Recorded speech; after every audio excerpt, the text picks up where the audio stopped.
Hello बच्चों, ये JEE main 2023 का क्वेश्चन है। 11 अप्रैल शिफ्ट 1 का क्वेश्चन है। देखिए क्वेश्चन में आपसे क्या बोला जा रहा है बच्चों, यहाँ पर जो आपसे इन्फॉर्मेशन बोला गया, इसमें दिया गया, अ coin is placed on a rotating table, just slips when it is placed at a distance 1 centimetre, मतलब जस्ट स्लिप्स, है ना। ये जो पॉइंट है ना कि जस्ट स्लिप्स, ये बहुत इंपॉर्टेंट है, फोकस कीजिएगा। तो just slip when it is placed at 1 centimetre from the centre. ठीक है, मतलब जस्ट स्लिप का मतलब ये हो गया कि स्लिप अभी स्टार्ट हो रहा है, अभी हुआ नहीं है पूरा। ठीक है।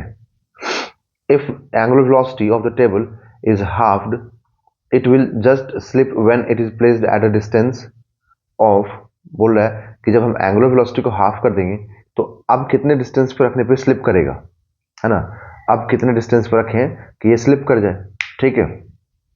तो जस्ट जो स्लिप करना स्टार्ट करता है ना, उस वक्त पे क्या होता है कि हम लोग ये बोल सकते हैं कि इसका मतलब कि इस डिस्टेंस से थोड़ा पहले होगा तो ये स्लिप नहीं कर रहा होगा। ठीक है। इसका मतलब वहां पे जस्ट वो स्टार्ट कर रहा है। ओके। तो देखिए जैसे मैं दिखा देता हूँ कि ये हो गया, मान लो टेबल। ओके। इसको जरा सा ऐसे बनाना पड़ेगा साइड व्यू दिखाने के लिए। ओके, तो ये हो गया, सेंटर के अबाउट रोटेट कर रहा है। ओके। तो यहां पर बच्चों हमने कॉइन को रख दिया यहाँ पे 1 सेंटीमीटर पे। ओके।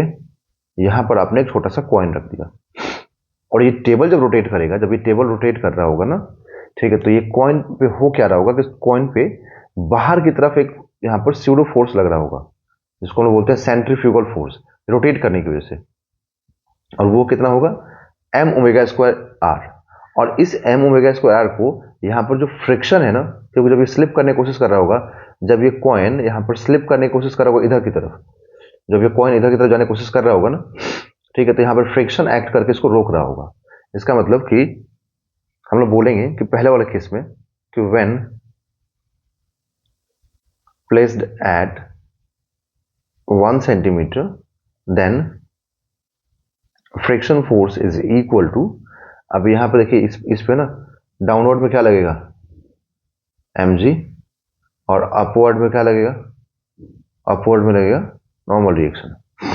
तो यहां पर हो जाएगा म्यू इंटू नॉर्मल रिएक्शन। ठीक है।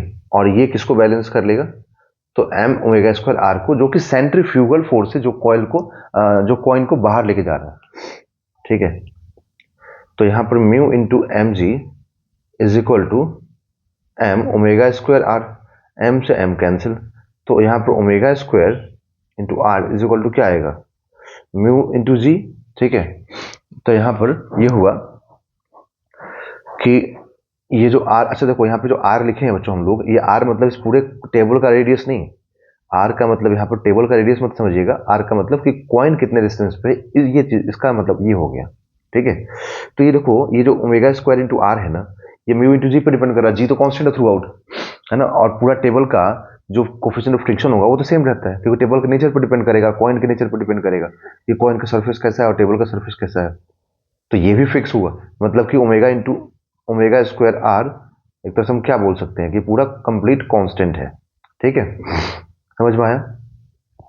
तो अब अगर इसमें तुम इसको अगर तुम डिक्रीज करोगे ओमेगा को, तो आर को बढ़ाना पड़ेगा, सीधा सा कॉन्सेप्ट है। तो इसका मतलब कि बोला गया है कि omega square R is equal to, अब ये omega square two into R two. ठीक है।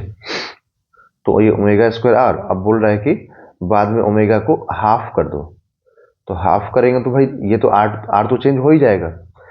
अब देख लेते हैं कितना चेंज होगा।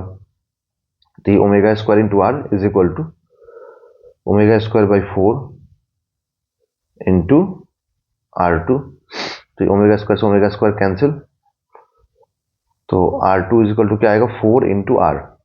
तो 4 इंटू आर मतलब कि 4, और आर का वैल्यू कितना है, 1 है। तो R two is equal to क्या आएगा, 4 सेंटीमीटर। मतलब कि जब एंगुलर वेलोसिटी को हाफ कर दोगे, तब तुम्हें जस्ट स्लिप कराने के लिए 4 सेंटीमीटर के डिस्टेंस पे कॉइन को रखना पड़ेगा। तो option number 4 is a right answer, क्योंकि 4 सेंटीमीटर इसका आंसर होगा। ओके।